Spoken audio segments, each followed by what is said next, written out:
Bom dia, meninas. Inês, a mim está decepcionada com a coisa de nós crioulos. Meninas, para morte que nós crioulos não gosta só de venha a nós. Ah? Não te explica. Alguém precisa dele de servir dentro da hora.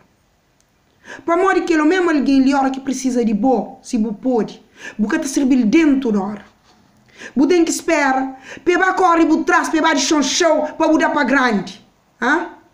Bom canto que precisava dele, é que faz aquela com bom não. Então, para mim que vou botar fazer. Para de chão, para correr por trás, para mudar para grande. Esse de chão, essa carinha atrás. Não, me escusei que assim. Um amigo de meu sempre que me tenta servir. Já tem uma semana, não está telefonando, para fazer uma coisa. Ele está falando, chama amanhã. E ainda gosto de chamar ele, é para dizer ligamento, eu chamando ele 5 minutos. Esta espera para tornar a chamar ele para dizer chão. A minha telinha, Maili. Nunca está chamando mal, nunca está dizendo chão mal, meninas. Sim, mas franhosa, a mim nunca está dizendo chão mas. Sim, mas franhosa. Espera-se. Telefone já vibra. Ele.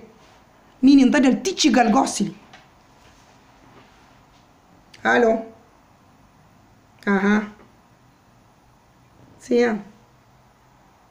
Chateada? Não. Chateada por morrer. Achas? Não. Não, amigo, boca da roupa chateada. Não, chateada. Não. Não, não preocupa não. Não, eu sei. Ah, cool. Yeah, não. Ok, Não, como ia ter uma semana que você está chamando para fazer aquela coisa. Não, sério. Não, vem fazer ele, por favor, vem fazer ele, na morte.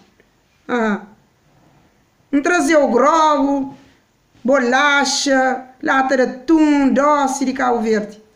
Bem, muita passa sabe, vem fazer ele, bem. Morte, para chamar o sábado. Ok, então chamar o sábado, não tem problema. Não, não chateia não. Não. Chateia com o morte. Ok, então fica direito, tá? Tchau. A mim telinha Maili. De xoxa alguém. A mim que tá de xoxa ninguém. Não tá chamando algo para uma amiga que precisa dele. Vagar no mundo, bro.